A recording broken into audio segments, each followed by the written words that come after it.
Hi and Assalamualaikum everyone. Welcome back to your favorite investment show on YouTube, Mahana's Weekly Wrap. My name is Zain Abbas and I have Mubashir Zaveri with me, who's the Chief Investment Officer at Mahana. Assalamualaikum Mubashir, कैसी तबीयत आपकी? Good. Thank you for having me again. All right. This week was rather uneventful for the market. मतलब हमें तो आदत हो गई थी ना from the start of August रोजाना market 1000 points प्लस जा रही है, 2000 points प्लस जा रही है, even 3000 points प्लस जा रही है. बट अगर हम फर्स्ट 8 डेज से कंपेयर करें तो इस वीक हमने सिर्फ मतलब इवन 1500 पॉइंट्स का गेन नहीं देखा. अराउंड 1100 बिटवीन 1000 एंड 1100 पॉइंट्स का गेन देखा. तो क्या वजह है इतनी है कि इस परफॉर्मेंस की दिस वीक, या मतलब मार्केट में ब्रीदर ये नहीं था इतने जबरदस्त गेन के बाद? बिल्कुल ऐसे ही है ज़ैन। देखिए एक मार्केट का general trend every day is not positive momentum या बुलिश ट्रेंड आप हर रोज़ एक्सपेक्ट नहीं कर सकते। Otherwise it would be very easy for anyone to make money. पर बात ये है कि कुछ फैक्टर्स थे जो काफ़ी चीज़ें प्राइस इन हो गई थी। अब कहीं न कहीं आगे मार्केट कंसोलिडेट करती है। There was not much I would say in terms of news flow. Major जो था मूडीज़ ने भी रेटिंग अपग्रेड करी है पाकिस्तान की which is again positive. However S&P ने कुछ हफ्ते पहले करी थी, उसी की कंटिन्यूएशन में देखा तो अगेन इट मटीरियल इम्पैक्ट हमें नहीं नज़र आता but it's more like a repetition of the already ongoing positive developments. दूसरा हमने देखा कि ऑयल एंड गैस सेक्टर में जैसे सर्कुलर डेट की बात हुई थी जिसकी वजह से काफ़ी इंटरेस्ट आया था। वहाँ पे न्यूज़ फ्लो ये आया कि कुछ साइनिंग्स और उस चीज़ में थोड़ा डिले आया है जिसकी वजह से ऑयल एंड गैस स्टॉक्स ने स्पेसिफिकली कंसोलिडेट करा है, थोड़ा-सा मार्जिनल करेक्शंस हमने देखी। corrections are healthy in the market overall and definitely for very important reminder for everyone कि मार्केट का एक रोजाना का ट्रेंड अपवर्ड नहीं होता विच जो कि बुलिश ट्रेंड में लोग आते हैं तो they often think it is very easy to make money but इस टाइप की जो चीज़ें होती हैं थोड़ा बहुत fluctuation this is very normal in my opinion.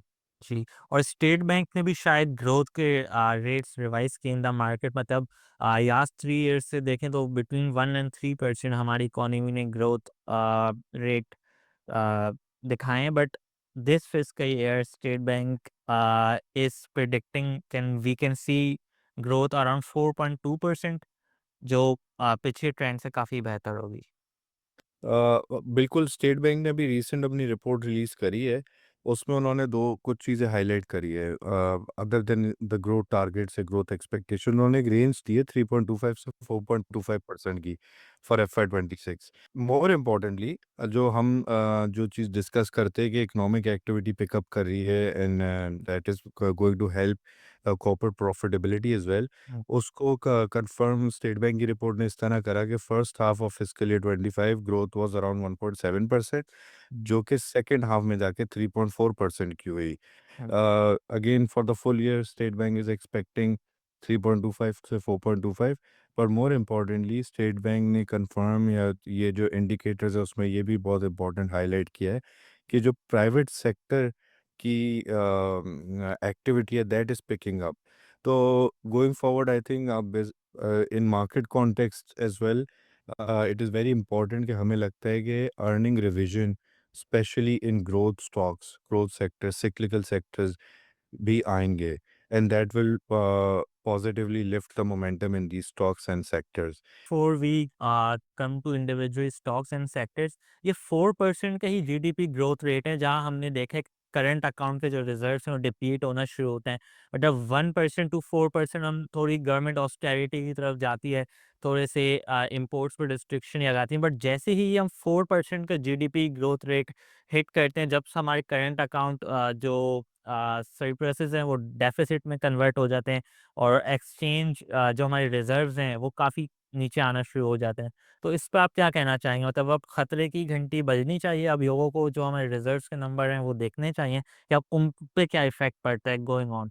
अब जहाँ ये थोड़ा-सा एक स्ट्रक्चरल इश्यू रहा है हमारी इकोनॉमी के साथ कि जैसे ही आप ग्रोथ देखते हैं तो क्योंकि हमारी इम्पोर्ट डिपेंडेंट या इम्पोर्ट ड्रिवन एक्टिविटी बहुत ज़्यादा है मैन्युफैक्चरिंग सेक्टर हो गया या इकोनॉमिक सेक्टर हो गया, ट्रेडिंग एक्टिविटी हमारी बहुत ज़्यादा होती है जिसमें वैल्यू एडिशन डोमेस्टिकली लो है जी, और उसका इम्पैक्ट हमारे direct import bill pay high proportion में आता है।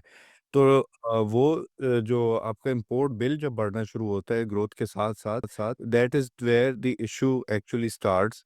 और उस इश्यू की वजह से हमें लगता है, जब आपके जो मंथली नंबर्स आ रहे हो तो उसको ट्रैक करना ज़रूरी है। हुँ। हमारा हाउएवर ओपिनियन ये है, और इवन द स्टेट बैंक के जो कुछ एस्टिमेट्स हैं, current account deficit will remain less than 1% of GDP. हमें rather than just absolute number देखें हम डेफिसिट का, हमें इन टर्म्स ऑफ जीडीपी भी देखना चाहिए, and also in terms of our FX reserves हमारे क्या पोजीशन है। पिछले 2-3 सालों में जब हमारा फिर इकोनॉमिक एक्टिविटी काफ़ी डैम्पन हुई थी, और इकोनॉमी कंसोलिडेट कर रही थी, अगर हम देखें, तो हमारी रेमिटेंसेस का नंबर या रेमिटेंसेस का बेस काफ़ी बढ़ गया है, from about 28 to 30 to billion to 38 billion, जो कि एक 10 बिलियन का एक एडिशनल बफर हमें मिल जाता है in the current account balance. Overall external balance की बात करें, एक्सटर्नल अकाउंट से बात करें, तो इस रेमिटेंसेस के नंबर की भी बहुत सिग्निफिकेंस है, because you are not really manufacturing anything, but आपके जितने एक्सपैट पाकिस्तानीज़ हैं, जो फॉरेन डायस्पोरा है, they contribute to the economy in form of remittances and money flow. हमारा ये ख़्याल है कि इसको जो एक्सपेंशन होगी इम्पोर्ट या ट्रेड बिल में, हुँ। वो बहुत सिग्निफिकेंटली अनलाइक पास्ट ईयर्स बहुत सून रिफ्लेक्ट नहीं करेगी, and it will it it economy can absorb that growth, अभी अगर हम देखते हैं 4% तक। ओके।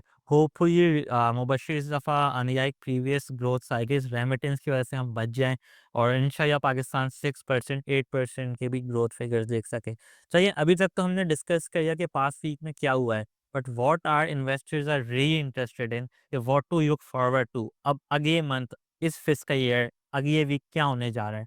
तो जिस तरह आपने शुरू में भी इस बात पे हमारी डिस्कशन हुई थी कि जो डिफेंसिव प्लेयर्स हैं, banks, fertiliser and oil and gas exploration, इनकी जितनी रैली आनी थी उतनी आ गई। अगर आप फॉरवर्ड अर्निंग्स देखें अगले फिस्कल ईयर की, तो around 8 to 7 forward earning multiple पे ये सेक्टर्स ट्रेड कर रहे हैं।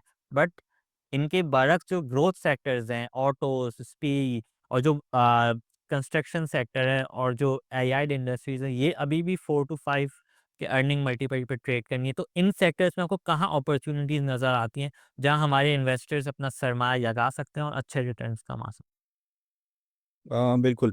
इसमें एक बहुत इम्पोर्टेंट मैं पॉइंट हाइलाइट करूँगा बिफोर गोइंग इनटू डिटेल्स, कि यहाँ पे कोई भी सेक्टर या कोई भी स्टॉक, चाहे वो ऑयल एंड गैस हो, चाहे वो बैंक्स हो, हम मार्केट में जब भी हम इन टर्म्स ऑफ प्रेफ़रेंस बात करते हैं या इन टर्म्स ऑफ परफॉर्मेंस बात करें, इट इज़ ऑलवेज़ रिलेटिव। हैं? रिलेटिव इन टर्म्स ऑफ कि यहाँ पे ये नहीं लगता कि ऑयल एंड गैस सेक्टर इस आप बोले कि फेयरली वैल्यूड भी है, तो क्या वो यहाँ पे करेक्ट करेगा या वो अपनी वैल्यू लूज़ करेगा? Then that may not be the case. के मार्केट अपसाइड टर्म्स में अगर बात करें, तो market has traded at multiples as high as 12-13 times. अभी if we are at 8 times, it can continue to expand. But उसके relative performance में हमेशा हो सकता है कि रिलेटिव टर्म्स में आपको स्टॉक स्पेसिफिक अपसाइड कुछ सिक्लिकल सेक्टर्स में ज़्यादा नज़र आए, compare to oil and gas sector, जो ऑलरेडी 100% का इंक्रीज देख चुके हैं पिछले 2 सालों में, एंड सो ऑन। तो स्पेसिफिक सेक्टर्स की बात अगर हम करें, जैसे अर्निंग रिवीजन की मैंने बात की, there is a high likelihood कि हम earning revision, upward earning revision देखेंगे सिक्लिकल सेक्टर्स में, which is again economic activity के साथ लिंक्ड है।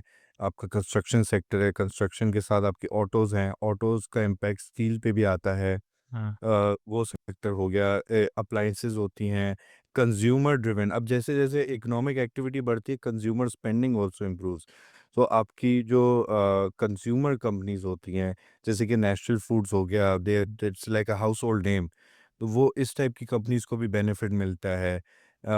फार्मा कंपनीज़ हैं, I think in terms of multiple they will also deliver good growth, but उनके multiples भी फर्दर री-रेट हो सकते हैं। So investors should definitely focus on relative valuations, relative upside and relative returns, rather than बस एक specific आप category पे focus करें बेस्ड ऑन न्यूज़ फ्लो। सही है। मुबशिर, गोइंग फॉरवर्ड आपका कौन-सा सेक्टर होगा जो आप कह सकते हैं मेरा फेवरेट सेक्टर है और यहाँ मैं अच्छी ग्रोथ एक्सपेक्ट करता हूँ in coming months? I would से कोई एक सेक्टर डिफिकल्ट होता है पिक करना स्पेसिफिकली, जब स्पेशली जब आप देखें कि मार्केट में जो है ना, there are so many growth stories out there. So I would say there are opportunities in almost a lot of these sectors. या आपको इवन दो कि banks have had a good rally, यहाँ पे banks में भी आपको specific cases मिल जाते हैं, जैसे कि हमने डिस्कस किया कि नेशनल बैंक में था upside, relative upside. Then we can also talk about cement sector, वहाँ पे हमें ग्रोथ लगता है कि और अच्छी ग्रोथ आ सकती है। Then like I said, consumer sector की अगर हम बात करें तो वो है autos is definitely one sector. June में हमने देखा बहुत अच्छी ग्रोथ आई थी सेल्स में। जुलाई में सेल्स मंथ ऑन मंथ इतनी ग्रो नहीं करी है, डिक्लाइन आए हैं। बट दैट इज़ डेफिनेटली थोड़ा सा इम्पैक्ट, बजटरी इम्पैक्ट भी होता है, एंटिसिपेशन ऑफ बजट भी लोग करते हैं एंड सो ऑन। बट हमें लगता है कि ऑटोज़ में ग्रोथ आएगी, तो सिक्लिकल्स में we have a very positive view. और रिलेटिव टर्म्स में definitely there are a lot of stocks that one can look out for. सही है। Thank you so much Mubashir for your insights. तो अभी मुझे इतना समझ आया कि जो राइट है कि जो ग्रोथ स्टॉक्स हैं, जो सिक्लिकल सेक्टर्स हैं, अब वो पिकअप करना शुरू होंगे और इंशाल्लाह अब ये सेक्टर्स हैं जो इंडेक्स को 150, 165, होपफुली 170 तक लेके जाएँगे। अच्छा, let's move to our educational segment और इस दफ़ा मैं डिस्कस करूँगा, आपके पास भी मुझे पता है काफ़ी क्लाइंट्स आते हैं, मेरे पास भी आते हैं। तो कहते हैं जब आपके ईटीएफ स्टॉक मार्केट ने सिंस इंसेप्शन लास्ट 14 मंथ्स में 80-90% रिटर्न दिए, तो why should we invest in your cash fund जहाँ हमें सिर्फ 9 से 10% रिटर्न मिल रहा है। तो इसके बारे में आपका क्या कहना चाहेंगे आप? हाँ, बेसिकली हमें इस चीज़ को हमने लास्ट वीक भी थोड़ा बहुत टच अपॉन करा था when we talked about selection of funds, कि which product is right for you. तो रिटर्न कंपैरिजन में इक्विटी का return definitely is very high compared to low risk money market return, which is dependent on the KIBOR या monetary policy क्या चल रही है। हाँ, इक्विटी का मेन एक फैक्टर बहुत इंपॉर्टेंट ये है कि इकोनॉमिक रिकवरी है इस साइकिल में, डेफिनेटली जब अर्निंग्स ग्रो हो रही हैं, री रेटिंग हो रही है फ्रॉम वेरी डिस्ट्रेस्ड वैल्यूएशंस, तो upside has been good. Risk factor matters, आपका टाइम होराइजन मैटर करना है।